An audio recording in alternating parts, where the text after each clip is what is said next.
बैठ जाओ, सब बैठ जाओ। चलो हम लोग आगे बढ़ते हैं। अब पिछले क्लास में हम लोग क्या पढ़े थे? प्रकाश का परावर्तन पढ़े थे। और क्या पढ़े थे? परावर्तन के कितने नियम होते हैं, और प्रत्येक नियम को मैंने लिखाया था। फिर परावर्तन नियम लिखाने के बाद कुछ होमवर्क हमने दिया था, आप लोग बना के लाए होंगे। बहुत धन्यवाद। मैं होमवर्क ले लूँगा, सब एक एक करके चेक करूँगा। और अब आगे हम लोग बढ़ते हैं। मैंने पढ़ाने के क्रम में आपको बताया था कि प्रकाश से संबंधित 7 प्रकार का घटना बताया था ना, जिसमें परावर्तन और अपवर्तन 2 घटना आपके क्लास में है। वर्ण विक्षेपण की घटना के लिए मैंने बोला था कि एक प्रिज्म होता है, जैसे ये प्रिज्म है, इसी का नाम क्या है? प्रिज्म है। अब देखें गौर से, ये क्या है? प्रिज्म है। प्रिज्म में कितने फलक हैं? 1 2 3 और 2 त्रिभुज वाला है ना। देखिए ये कैसा फलक है, इसका आकृति का नाम क्या कहिएगा? आयत जैसा है ना। ये कैसा है? आयत जैसा। एक आयत, 2 आयत इधर भी है और एक ये भी है, 3 आयत हुआ। टोटल आयताकार फलक कैट हुआ है? 3। और त्रिभुज के जैसा फलक कैट हुआ है? तो टोटल कितना फलक हुआ?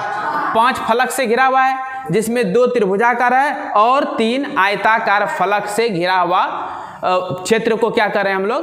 प्रिज्म कर रहे हैं, जो कि एक पारदर्शी कांच का बना हुआ है ना। बाकी प्रिज्म का कहानी प्रिज्म जब पढ़ाई करेंगे तब मैं पढ़ाऊंगा विशेष, ठीक ना। इसका बहुत कुछ पढ़ना पड़ता है, इससे भी पढ़ाई प्रिज्म कौन का व्यंजक का इसी में पढ़ेंगे, बीएससी में पढ़ेंगे। अभी केवल प्रिज्म का स्ट्रक्चर के बारे में पढ़ेंगे।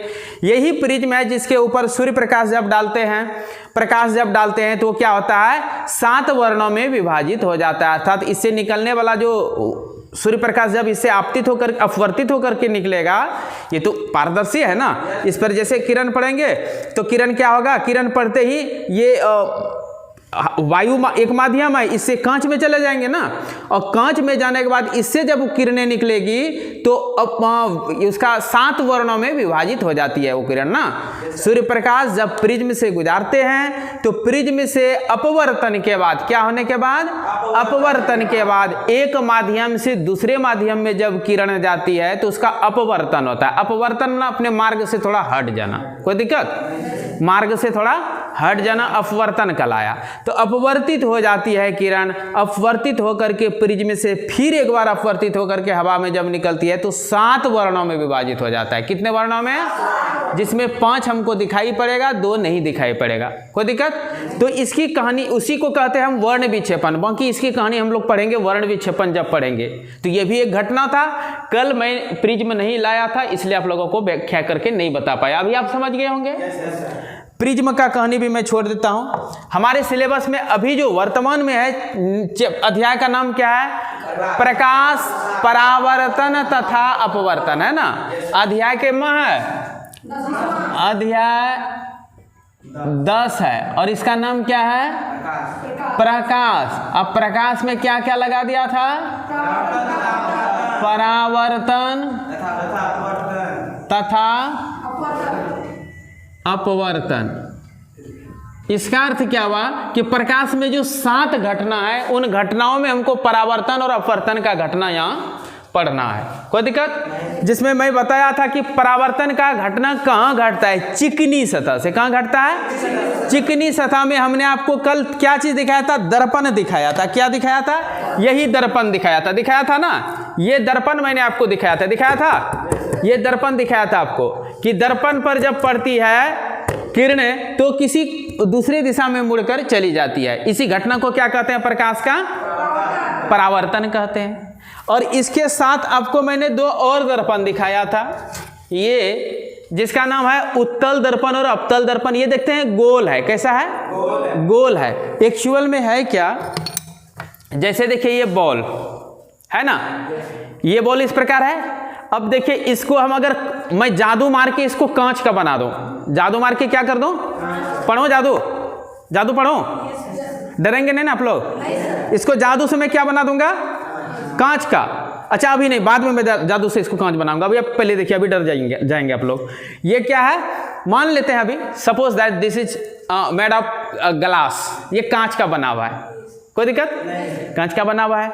अब इसका बाहरी भाग हम रजित कर देंगे। है, देखिए रजित कर दिया ना। तब इसमें मुंह दिखने लगेगा।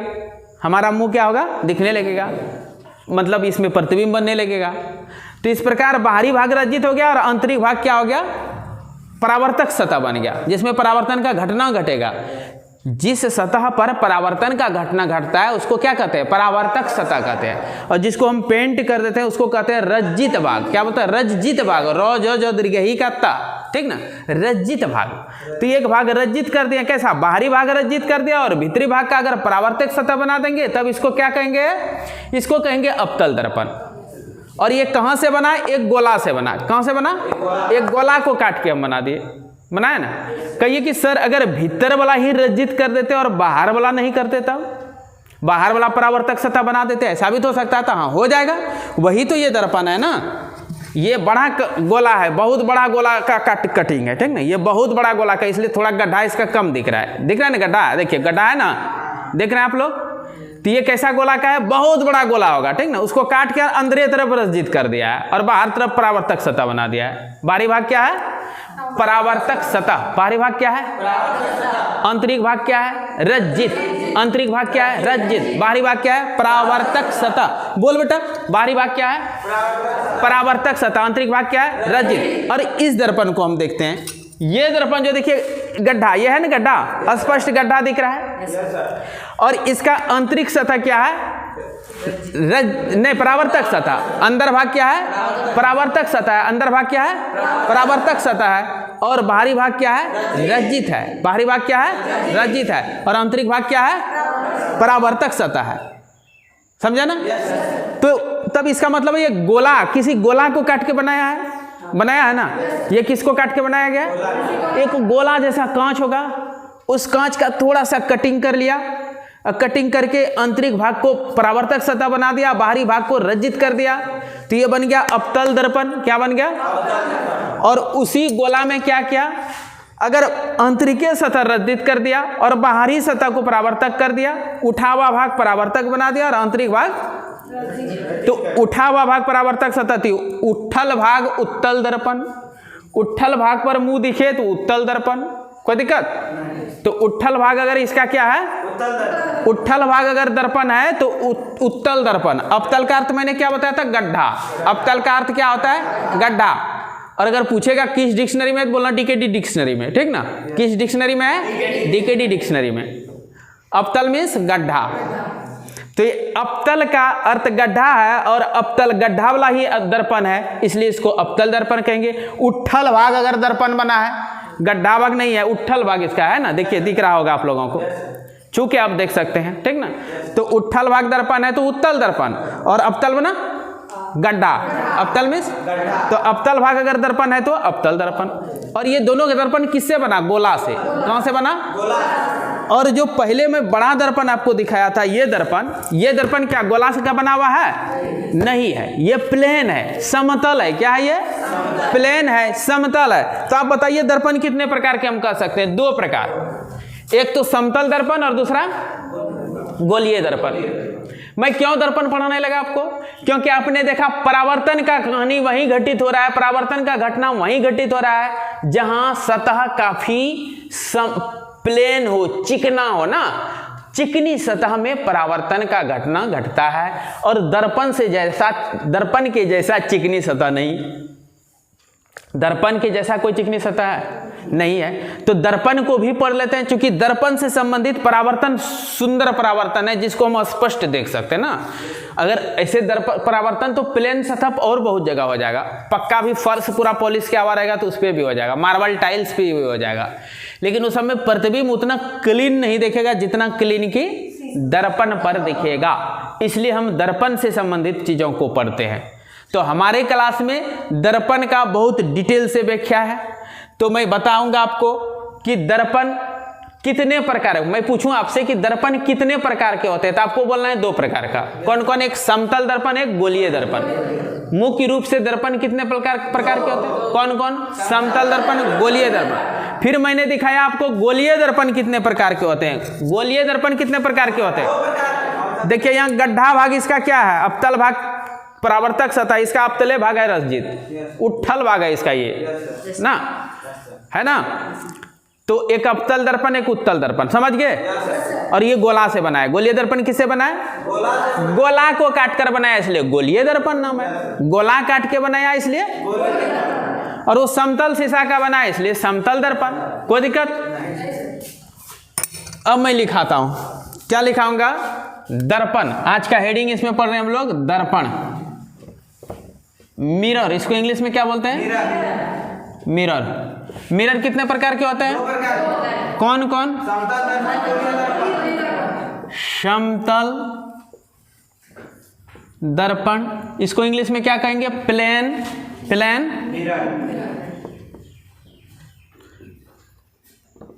मिरर। दूसरा क्या होगा? गोलीय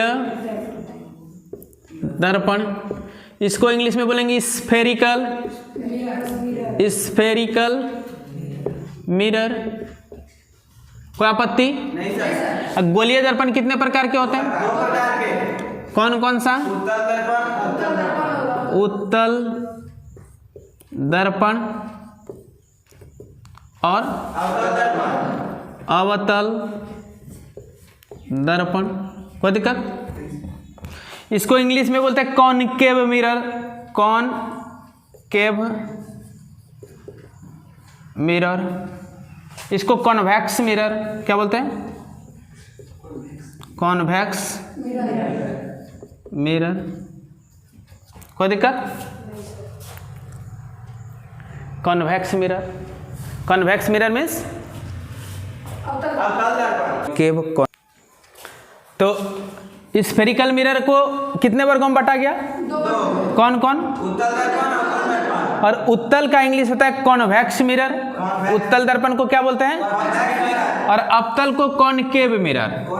हाँ, केव माने क्या होता है? गुफा होता है कि नहीं? केव माने क्या होता है? गुफा।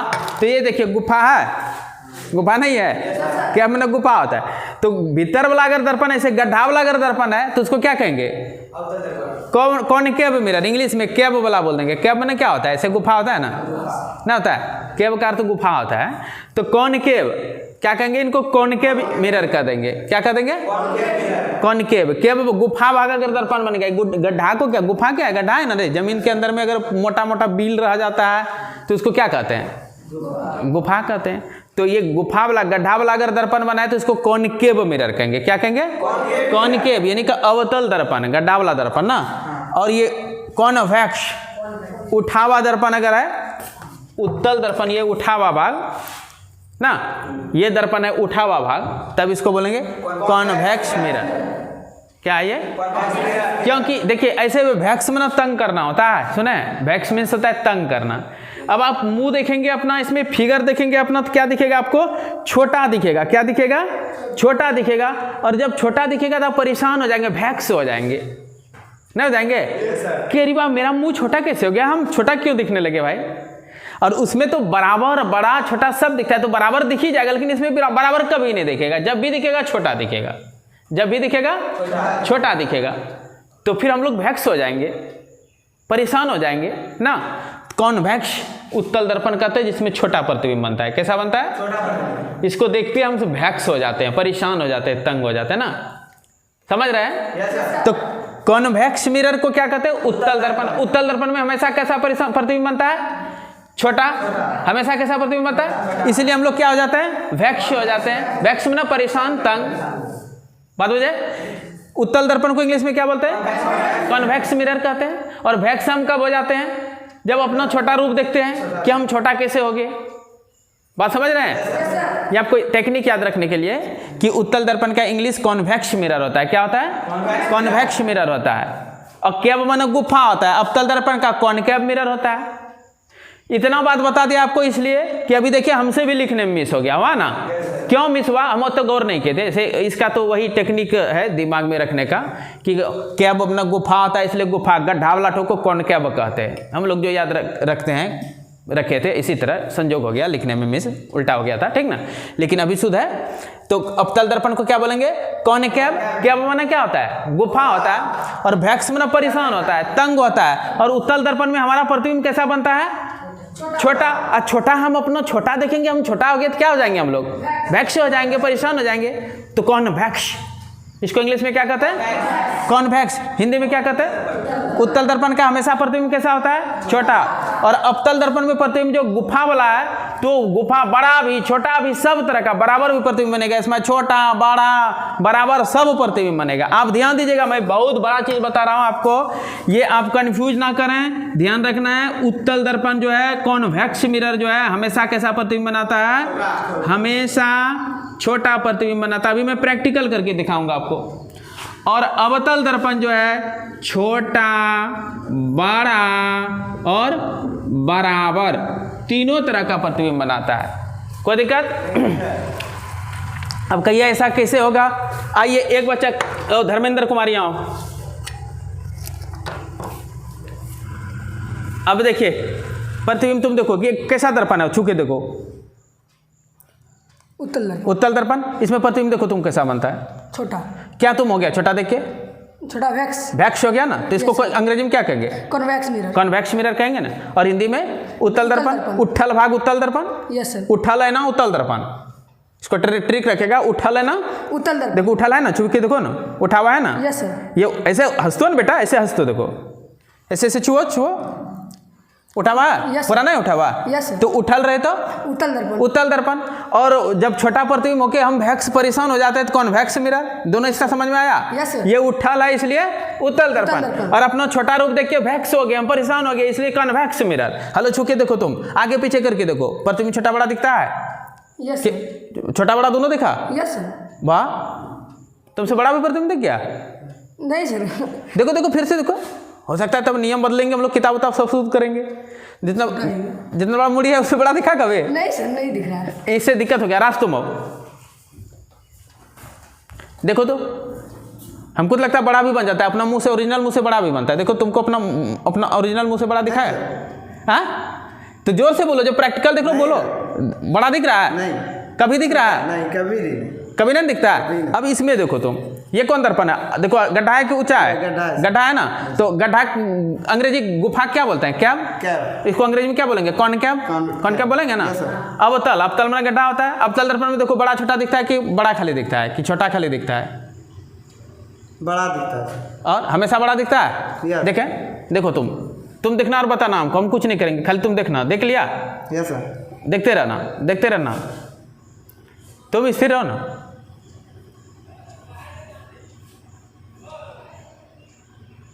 अभी देखते रहना। बड़ा से छोटा दिखता है। अब उल्टा सीधा नहीं हुआ है? सीधे उल्टा है। क्या हुआ? उल्टा। साफ बोल बेटा, आदमी सुनेगा, सब बच्चा और सुनेगा, देश दुनिया सब सुनेगा। कैसा हुआ? उल्टा प्रतिबिंब हुआ। हाँ। अब देखो कैसा हुआ? बड़ा हो गया। और सीधा है उल्टा? सीधा हो गया ना। तो इसका मतलब है, और धर्मेंद्र तुम फिर एक बार तुम खाली उत्तल दर्पण देखा ना, अब अवतल को देखो। अब देखो तुम इससे रहो, कैसा दिख रहा है? बड़ा दिख रहा है। देखते रहना।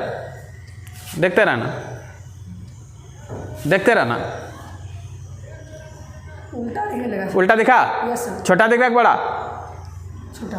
करीब एक बार बराबर भी दिखता है, ठीक ना? बराबर भी दिख रहा है। हाँ, अब देखो छोटा भी हो जाएगा, धीरे धीरे बहुत छोटा हो जाएगा, छोटा हो रहा है ना। और फिर देखो बड़ा हो गया, बड़ा। और सीधा को उल्टा? सीधा।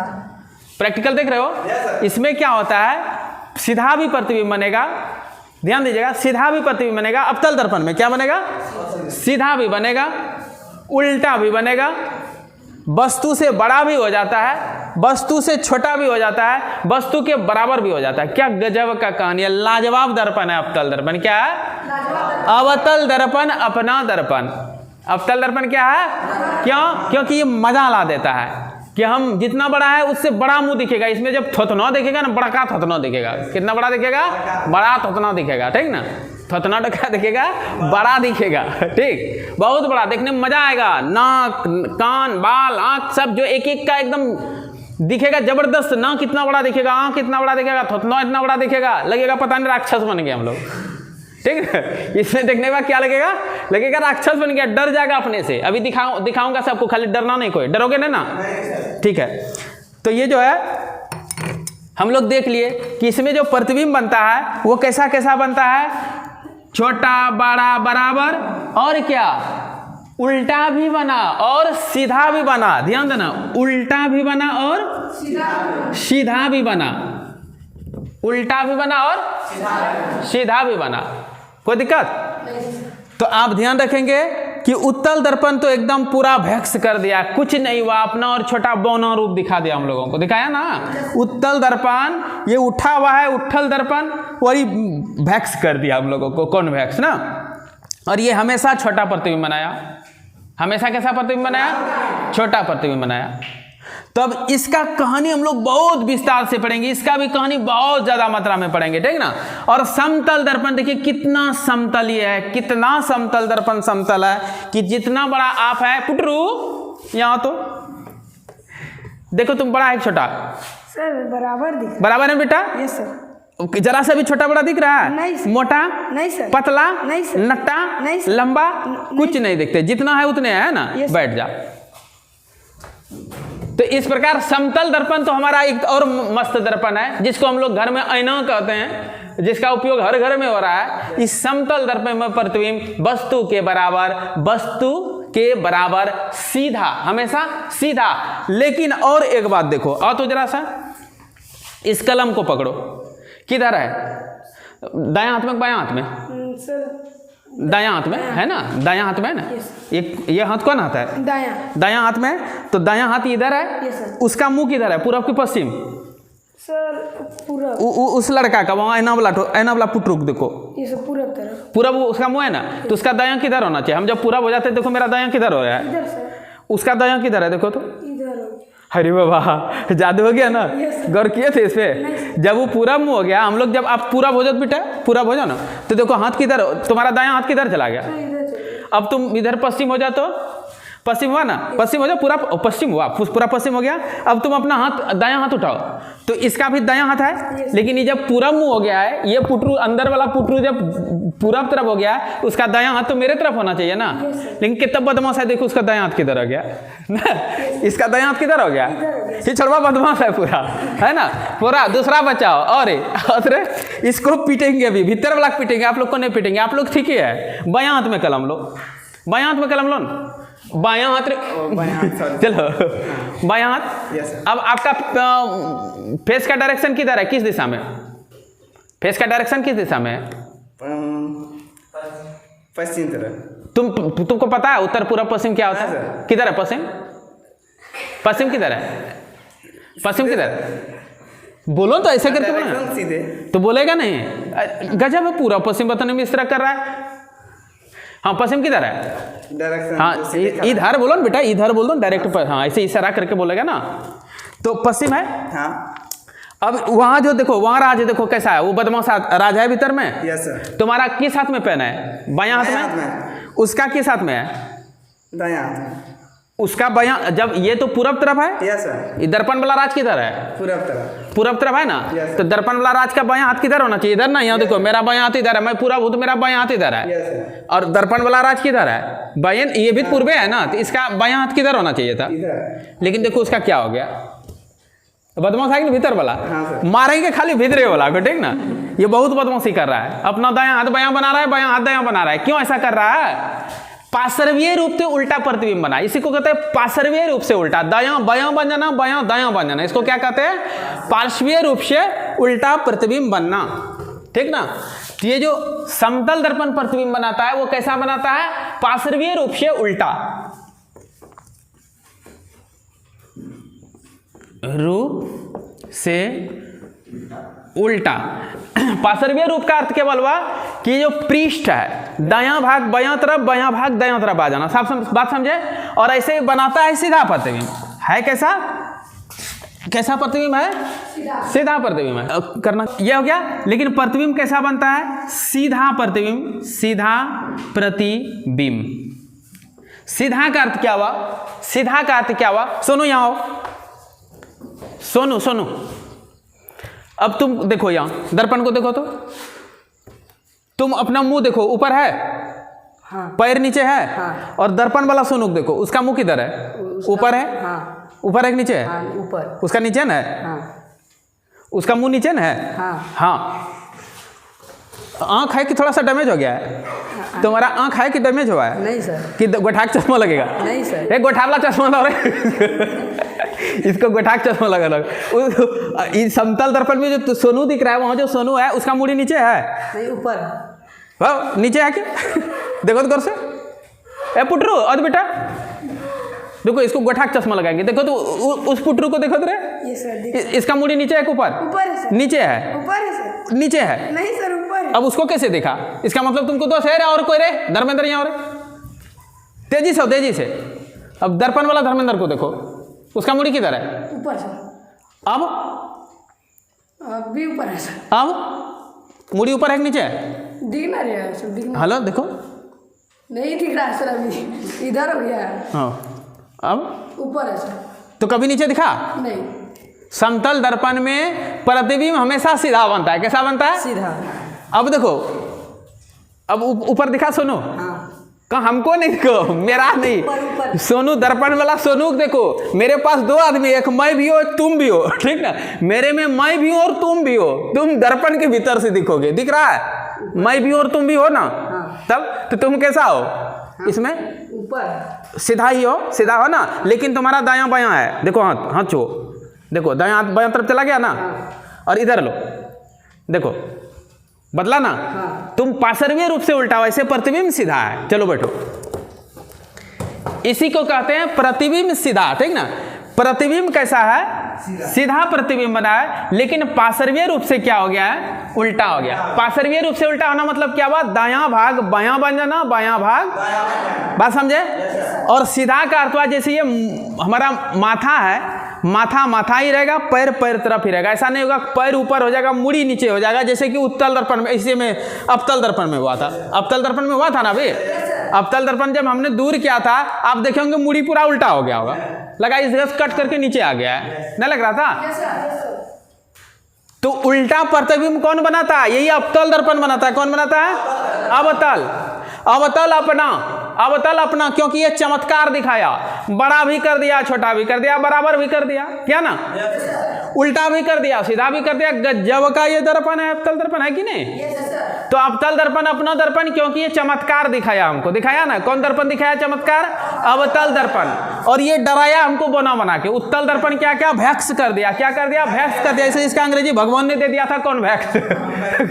कौन इसका इंग्लिश दे दिया है? ईश्वर ने दे दिया है, ठीक ना? कौन भैक्स? क्योंकि ये भैक्स करता है लोगों को, ठीक ना? और अवतल दर्पण अपना दर्पण, क्यों? क्यों? चमत्कार दिखाया। अवतल दर्पण ने क्या किया? चमत्कार दिखाया। बड़ा छोटा सीधा बराबर उल्टा सब तरह का प्रतिबिंब बनाया। कौन बनाया? और विस्तार पूर्वक कहनी पड़ेंगे हम लोग। अभी मैं केवल आपको बेसिक चीज पढ़ा रहा हूं, ये समझ गए? समतल दर्पण कैसा प्रतिबिंब बनाया? वस्तु के बराबर, वस्तु के बराबर था ना? जितना बड़ा हम थे उतने बड़ा इसमें दिखा, दिखा ना? जितना बड़ा हम थे उतने बड़ा ही था। लड़की लोग आएगी? नहीं आना? आएगी? हाँ ना बोलो? डरती है? अच्छा बेटो, कोई दिक्कत नहीं। तो यहां क्या हुआ हम लोग देखे कि समतल दर्पण में क्या हुआ? प्रतिबिंब जो है, समतल दर्पण में प्रतिबिंब क्या हुआ? सीधा ही बना, लेकिन पार्श्वीय रूप से उल्टा। अब पार्श्वीय रूप से उल्टा का अर्थ क्या हुआ? कोई बच्चा बता सकते हो पार्श्वीय रूप से उल्टा का अर्थ क्या हुआ? बोलो तो। हाँ, दायां भाग बायां बन जाना, बायां भाग। अभी प्रैक्टिकली देखा ना बेटा, देख करके भूलते हो। गजब का कहानी है यार। पार्श्वीय रूप से उल्टा का अर्थ समझ में आया? और प्रतिबिंब सीधा ही है। सीधा प्रतिबिंब क्यों है? क्योंकि हमारा मुड़ी जैसे ऊपर है तो उसमें भी ऊपर ही है, मुंडी भाग ऊपर है तो उसमें भी, पैर नीचे था तो उसमें भी, इसलिए कहेंगे प्रतिबिंब सीधा बनता है, लेकिन पार्श्वीय रूप से। समतल दर्पण में प्रतिबिंब सीधा बनता है, लेकिन पार्श्वीय रूप से उल्टा बनता है। उत्तल दर्पण में प्रतिबिंब हमेशा छोटा बनता है, और अवतल दर्पण में प्रतिबिंब छोटा। ये हम प्रैक्टिकल करके देखें अभी, बात बुझे? अब इसका तो कहानी आपने देख लिया। समतल दर्पण क्या है? तो समतल दर्पण समतल कांच का एक टुकड़ा होता है। कैसा कांच का? समतल कांच का टुकड़ा आता है। अब मैं बारी बारी से पहले समतल दर्पण पर चर्चा करूंगा, फिर गोलीय दर्पण किसे कहते हैं ये चर्चा करूंगा, फिर उत्तल दर्पण क्या है, इस पर विभिन्न विभिन्न टर्मिनोलॉजी, इसका भिन्न भिन्न टर्मिनोलॉजी पढ़ेंगे। पूरा विस्तार पूर्वक 10th क्लास में दर्पण के बारे में भी पढ़ेंगे, ठीक ना? तो थोड़ा सा इसको मिटा लेता हूं।